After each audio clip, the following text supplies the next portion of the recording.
এই মুখ্যমন্ত্ৰীয়ে 13 মে'ত যিখন সংবাদমেল সম্বোধন কৰিলে তাত যিকেইটা মূল বিষয় আনিছে যে বিয়াৰ ন্যূনতম বয়স নিৰ্ধাৰণ কৰা হ'ব, বহু বিবাহ প্ৰথাটো নিষিদ্ধ কৰা হ'ব, লিভ ইন সম্পৰ্কত থাকিব, ডিটেইলছত কি কৰিব পাৰি কি কৰিব নোৱাৰি নিষিদ্ধ হ'ব নে নহ'ব, আৰু সম্পত্তিৰ অধিকাৰ কন্যা সন্তানেও লাভ কৰিব। UCC এই যিটো খচৰা বা যি ধৰণৰ মুখ্যমন্ত্ৰীয়ে কৈছে কথা আপুনি সমৰ্থন কৰে? চাওক, প্ৰথমতে আমি কিছু তাত বিশ্লেষণ দাঙি ধৰিব লাগিব যে কেনেকুৱা হ'ব পাৰে ইউনিফৰ্ম চিভিল কোড যিখন তাতে এই বিষয়টো প্ৰকৃততে মানে আপোনাৰ কনষ্টিটিউচন এছেম্বলিত সেই সময়ত মানে আম্বেদকাৰৰ নেতৃত্বত কৰা এছেম্বলি বিফৰ ইণ্ডিপেণ্ডেণ্ট তেওঁলোকে এই কথাটো আৰ্টিকল 44টো উল্লেখ কৰি গৈছিল যে এই বিষয়টো সম্পৰ্কত ষ্টেটবিলাকে তেওঁলোকৰ কথাবিলাক আগবঢ়াব পাৰিব, এনেধৰণৰ বিষয়টো তাত সন্নিৱিষ্ট আছে। আৰ্টিকল 44 কি কৈছিলে সেই সময়ত? কৈছিলে যে বাকী যেনেকে আজি CRPC ক্ৰিমিনেল প্ৰচিডিউৰ কোড এজন মুছলমানক যিমান জেল দিব পৰা এজন হিন্দুকো দিব, খ্ৰীষ্টানকো দিব। যদি সেইটোত পাৰে এইকেইটা বস্তু ভাল নে বেয়া এই প্ৰথমতে আলোচনা কৰি ল'ব লাগিব, কাৰণ ইতিমধ্যে এই ক্ষেত্ৰত বহুতে সমৰ্থন কৰিছে আৰু বহুতে বিৰোধিতা কৰিছে। বিৰোধিতা কৰাখিনি সংখ্যালঘু সম্প্ৰদায়ৰ পূৰ্ববংগীয়ৰে হওক বা সংখ্যালঘু সমৰ্থন কৰা ৰাজনৈতিক দলসমূহে ইয়াৰ বিৰোধিতা তীব্ৰ গতিত কৰিছে। তাৰমানে পূৰ্ববংগীয় মুছলমান সমাজৰ একাংশই বিৰোধ কৰিছে, বিৰোধ কৰিছে। মই যিটো দেখিলো, কাৰণ আজি আপোনালোকে সমৰ্থন কৰিছে কোনটো UCC সমৰ্থন, মইতো সমৰ্থন কৰিম।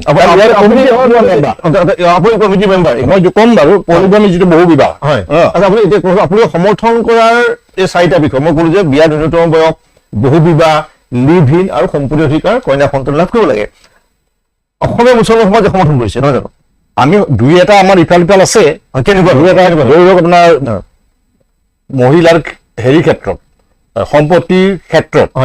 এই সম্পত্তিৰ ক্ষেত্ৰত এইটো চৰিয়ত লৈ কভাৰ কৰি আছিল। যেতিয়া কি চৰিয়ত লত কি আছে? চৰিয়ত লত 3 ভাগ আৰু 1 ভাগ, ল'ৰাই যদি 2 ভাগ পায় ছোৱালী 1 ভাগ পায়। পিতৃৰ সম্পত্তি 3 ভাগ হ'ব, 3 ভাগত 2 ভাগ কন্যাই পাব। কিন্তু সেইটোৰ ফলত হৈছে কি সিহঁত অন্যায় হৈছে, কিন্তু বহু ক্ষেত্ৰত হৈছে কি এটা এটা পৰিয়ালৰ মাজত এনেকুৱা মহিলা সোমাই পৰিছে যে ঘৰখনত এটা অশান্তিকৰ পৰিৱেশো সৃষ্টি কৰে। আমি দেখিবলৈ সম্পত্তিৰ অধিকাৰ বিচাৰি আৰু এবাৰ সোমাই গৈ বহুতে দখলো কৰি লৈছে বহু জেগা। ল'ৰাবিলাক দুৰ্বল হৈ থাকে, একো কৰিব নালাগে। এইটো বিষয়ত কিন্তু চৰকাৰে নিয়ন্ত্ৰণৰ ক্ষেত্ৰত কঠোৰ ব্যৱস্থা নিশ্চয় কি বিচাৰে এই ক্ষেত্ৰত? এই ক্ষেত্ৰত তেওঁলোকে যেতিয়া এখন পাছ কৰিলে, এখন ইতিমধ্যে আহিব লাগিব এছেম্বলিত, এছেম্বলিৰ পৰা 25 মিনিট আহিব বুলি কৈছে। 25 মিনিট আহিব, তাৰপিছত তেওঁলোকে কিবা সাল সলনি এছেম্বলিৰ পিছত সাল সলনি কিবা থাকে নেকি এই কথাটো আমি চাই ল'ব লাগিব। এতিয়া আপুনি যিকেইটা কথা আজি এইখন UCCত আছে সেই সম্পৰ্কত যদি বয়সৰ সীমা বিয়াৰ 18 আচলতে 18 পৰা 21 বছৰ আগতেই আছিল। বাল্য বিবাহটো ইয়াত বন্ধই আছিল, চবতে আছে। কিন্তু 18 পৰা 21 বছৰ হয়, এজন ল'ৰাৰ 21 আৰু ছোৱালীৰ 18 বছৰ নিৰ্ধাৰিত হয়। ইয়াতে 10 বছৰীয়া ছোৱালীজনীক বিয়া কৰাইছে, নিকাহ কৰাই দিছে, 9 বছৰীয়া ছোৱালীজনীক নিকাহ কৰাই দিছে। এইবিলাক মই এই কথা বাল্য বিবাহৰ বিৰুদ্ধে সময়ত অভিযান চলিছিলে, চৰকাৰী প্ৰচেষ্টাত বহু বাল্য বিবাহ মানে ধৰা পৰিছে, আটকো হৈছে। মই কৈছো যে এই যে বাল্য বিবাহ কথাটো মই এই কথাটো আপোনাৰ ওচৰত জানিম যে জানিবলৈ বিচাৰিমেই, এইটো কেনেকুৱা কোনখন সমাজত বেছি বুলি ভাবে? এইখন আমাৰ মাজত নাই। অসমীয়া যিখিনি আমি মূল সুঁতিৰ লগত ওতঃপ্ৰোতভাৱে জড়িত, য'ত আমি ছাত্ৰ সন্থা, সাহিত্য সভা তেনেধৰণৰ অনুষ্ঠানৰ লগত জড়িত, সেইখন সমাজ আমাৰ বেলেগ। সেইখন সমাজত বাল্য বিবাহ প্ৰথা আগৰ পৰাও নাছিল, ভৱিষ্যতেও নহয়। আৰু এই ক্ষেত্ৰত বাল্য বিবাহৰ ক্ষেত্ৰত আমি যথেষ্ট কঠোৰ। গতিকে বাল্য বিবাহ থাকে এই ভিতৰুৱা অঞ্চলত যিবিলাক মানে মুছলমান বঙালী সম্প্ৰদায়ৰ মানুহ, এই কথাখিনি মোৰ বহুত ক'বলৈ মন যায়। মানে কথাবিলাক কেনেকুৱা, আপোনাৰ পূৰ্ববংগীয় যিসকল আছে নেতাকেইটাই লুটি পুটি খাই আছে, সাধাৰণ মানে যিবিলাক পূৰ্ববংগীয় সাধাৰণ ৰাইজ আছে তেওঁলোকক মানে তেওঁলোকৰে নিৰাপত্তা দিয়ে, আৰু তেওঁলোকে সৰু সৰু ল'ৰা ছোৱালীবিলাক বিয়া কৰাই তাৰপৰা নিকাহ কৰি তাৰপিছত লগে লগে কিমান কম বয়সীয়া ছোৱালী বিয়া হৈ আছে? 10 বছৰ 12 বছৰটো মিনিমাম চব জেগাত। এটা নহয় 5টা 6টাকে বিয়া কৰাই দিয়ে। 10 বছৰীয়া কন্যা শিশু বিয়া হৈছে, বহুত বিবাহ হৈছে। ল'ৰা বয়স ধৰি লওক 15, 16, 17 আপুনি চালে। কাৰণটো কি এই যে বাল্য বিবাহ মুছলমানৰ বেছি নেকি আপোনাৰ? এইটো আমাৰ মুছলমানতে। কাৰণটো কি ভাবে? ইয়াৰ কাৰণটো কি? কাৰণটো মানে কথাটো হ'ল যে প্ৰতিজনে ভাবে যে ছোৱালীজনীৰ এটা বোজাটো আমি আঁতৰাই দিওঁ। আচ্ছা, কন্যাৰ গৰাকী বোজা বুলি ভাবে, বোজা বুলি ভাবে। আৰু ল'ৰাজনে ভাবে লগত এটা পৰিয়ালৰ সিহঁতে হয়তো দুখীয়া পৰিয়ালৰো হ'ব পাৰে, তেনেকে এটা বোজা পৰাত বিয়াবিলাক হৈ থাকে। মানে কি আপোনাৰ নিকাহ কৰে নিকাহটো ইয়াতে মানে লিগেল লোকাষ্টাণ্ডি কিন্তু একো নাই নিকাহ কৰে দোৱা কৰে কাম চেছ কিন্তু এতিয়া প্ৰশ্ন হৈছে যে যিটো এই আইনৰ UCG আইনৰ অধীনত আনিছে বিবাহখন হ'বলগীয়া হ'লে হিন্দুটো আইন আছে বিবাহৰ ক্ষেত্ৰত মুছলমানৰ যেনেকৈ শৰীয়ত আছে হিন্দুৰ শৰীয়ত মানে কিবা বিবাহৰ ন্যূনতম বয়স কিবা আছে নেকি নাই এইটো সাবালকটো হ'বই লাগিব নাবালকতো বিয়া হ'বই নোৱাৰে 18-21 যিটো আচ্ছা এতিয়া এই ল'ৰা ছোৱালীসকলৰ বিয়া হোৱাৰ পিছত কিছুদিন পিছতে তালাক হৈ গৈছে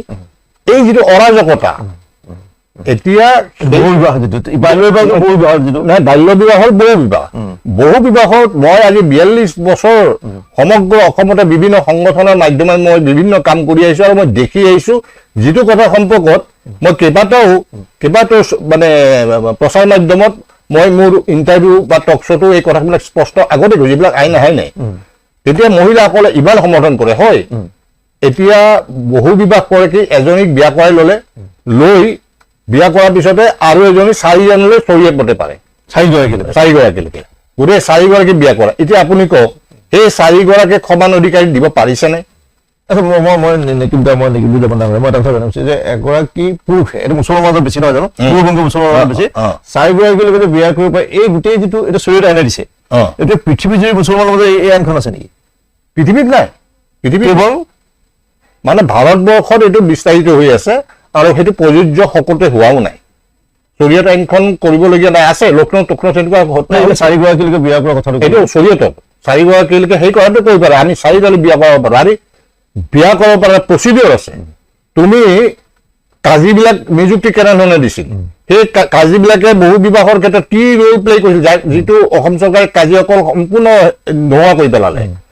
আজি যদি আপুনি এজনী বিয়া কৰাবলগীয়া হয় আগৰগৰাকীক ডাইভৰ্চ কৰিব লাগিব ডাইভৰ্চ নকৰাকে যদি মই মানে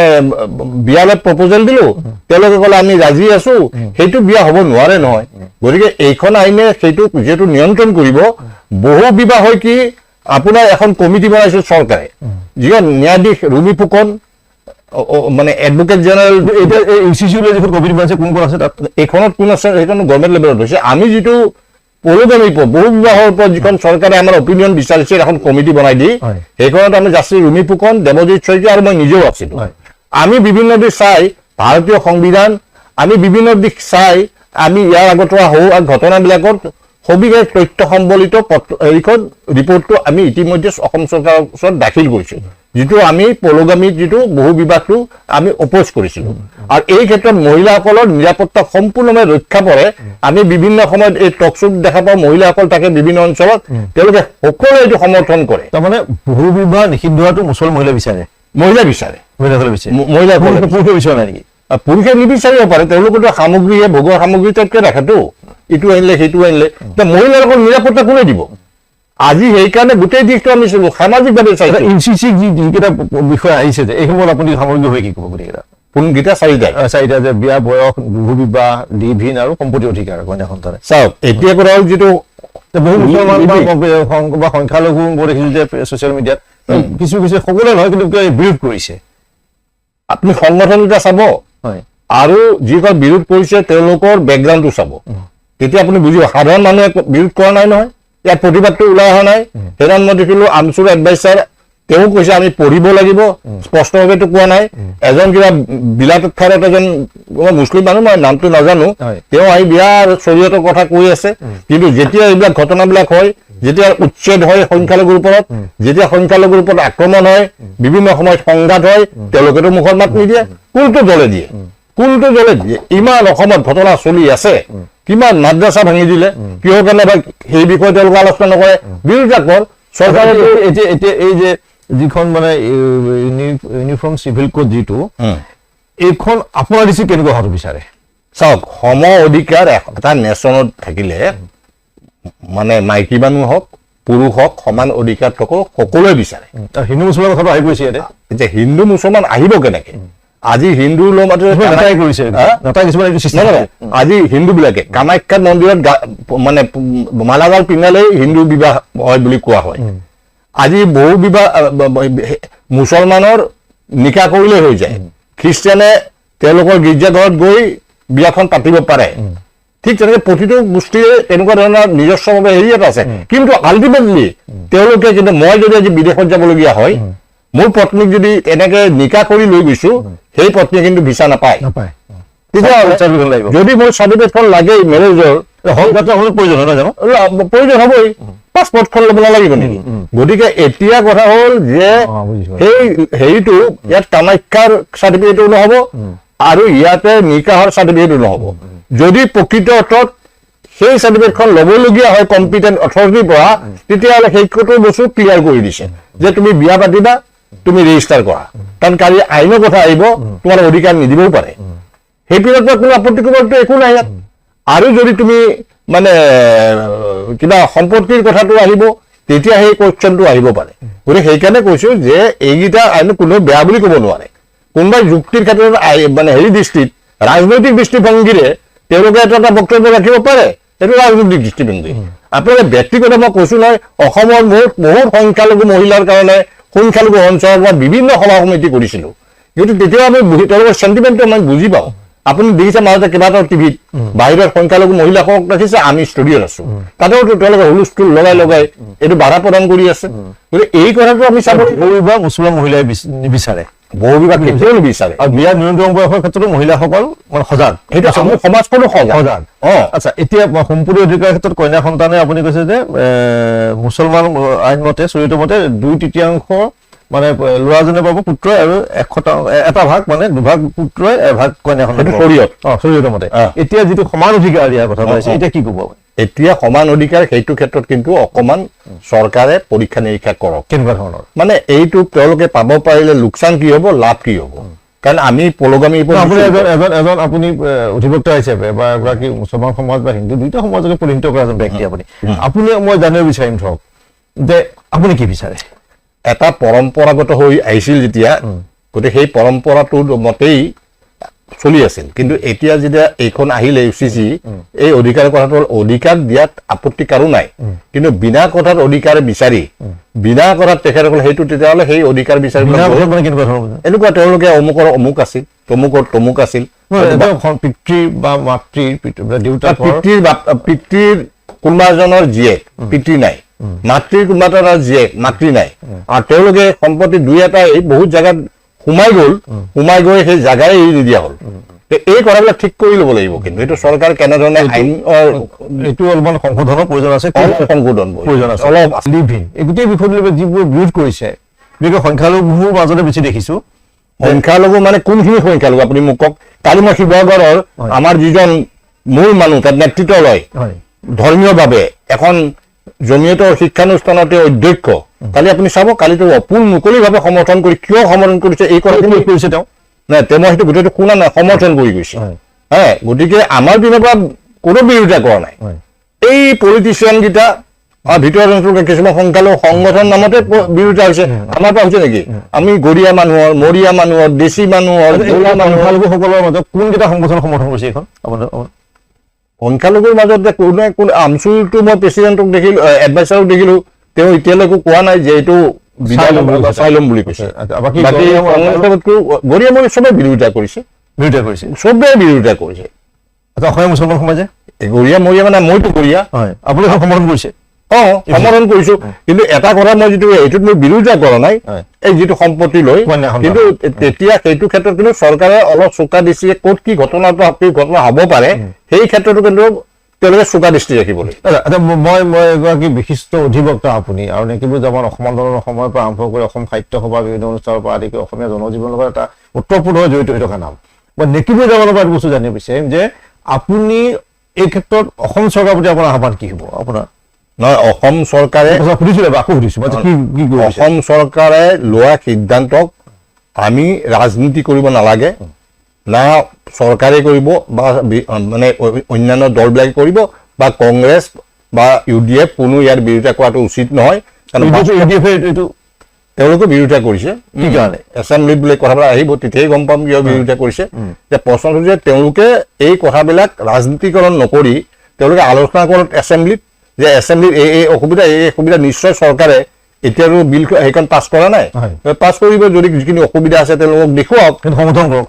সংশোধন কৰক গতিকে আজিৰ দিনত মোৰ দৃষ্টিভংগী মই বিশেষভাৱে অসমীয়া মূলসুঁতি জনগোষ্ঠীকেইটাৰ লগত মোৰ বেছি ভাল সম্পৰ্ক কাৰণেই মই কৈ আছো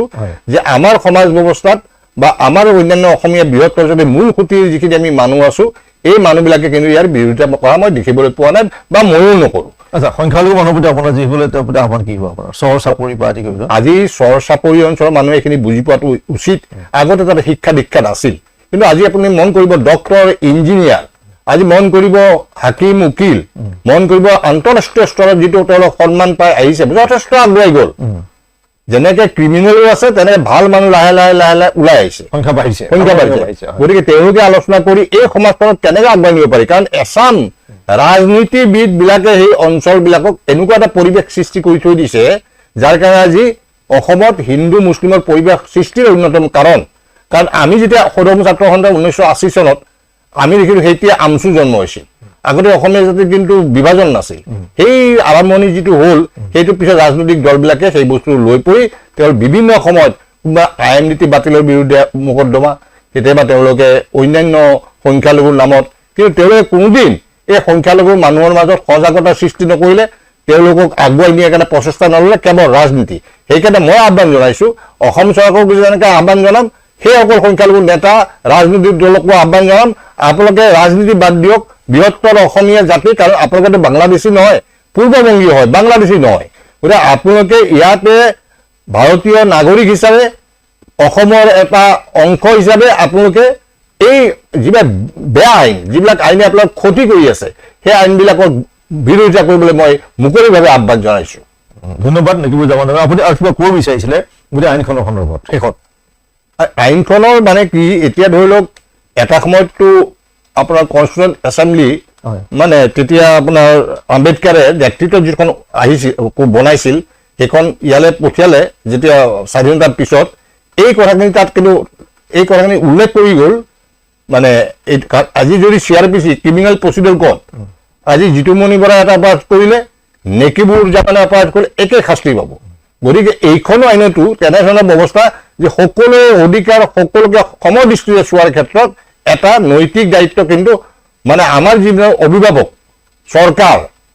সি বিজেপি হ'লে কংগ্ৰেছে বেয়া পাব নালাগে এইখন দিয়াৰ কাৰণে বেয়া কংগ্ৰেছ হ'লে সেইটো বিজেপি বিৰোধিতা কৰিলেহেঁতেন এইখন চৰকাৰ বেয়া সেইবিলাক বাদ দি আপোনালোকে সকলোৱে মিলি ক'ত ক'ত সমস্যা হ'ব ক'ত ক'ত ইয়াৰ সমাধানৰ পথ আছে আপোনালোকে আলোচনা কৰক আইনখন খোলা আছে আপোনালোকে বিভিন্ন ন্যায়ালয়বিলাক আছে আপোনালোকে সেইবিলাক কৰি যাওক মানুহৰ মাজত যাতে বিভেদৰ সৃষ্টি নহয় আইনখন প্ৰয়োগৰ পিছত বহুত ফৰাম আছে গতিকে তাকে নকৰি আপোনালোকে আৰু সংঘাতপূৰ্ণ পৰিৱেশ এটা সৃষ্টি কৰি জাতিটোক সান্দান নকৰিব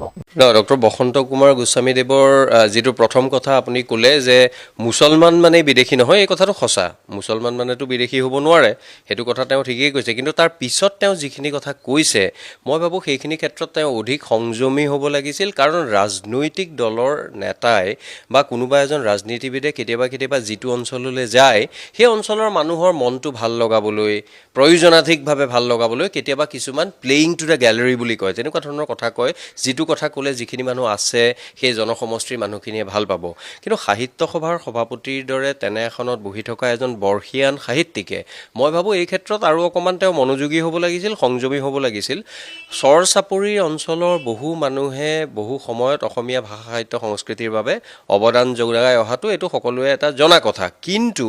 চৰ চাপৰি মানে যে গোটেই জনসমষ্টিটো অসমীয়া ভাষা সাহিত্য সংস্কৃতিৰ প্ৰতি সকলোৱে সমানেই শ্ৰদ্ধাশীল বা আনুগত্যশীল এই কথাটো কিন্তু মই নাভাবোঁ যেনেকৈ উজনি নামনি বা পাহাৰীয়া জিলাৰো সকলো মানুহ পৰিমাণে সকলোবোৰ বিষয়ৰ প্ৰতি আগ্ৰহীও নহয় সমানে শ্ৰদ্ধাশীলো নহয় ঠিক তেনেকৈ চৰ চাপৰিৰ মানুহৰ ক্ষেত্ৰতো তেনেকৈ তেওঁলোকক গোটেই জনসমষ্টিটোক তেনেকৈ কোৱাটো মই ভাবোঁ এইটো পৰিহাৰযোগ্য আছিল তেওঁ সেইটো কথা ক'ব নালাগিছিল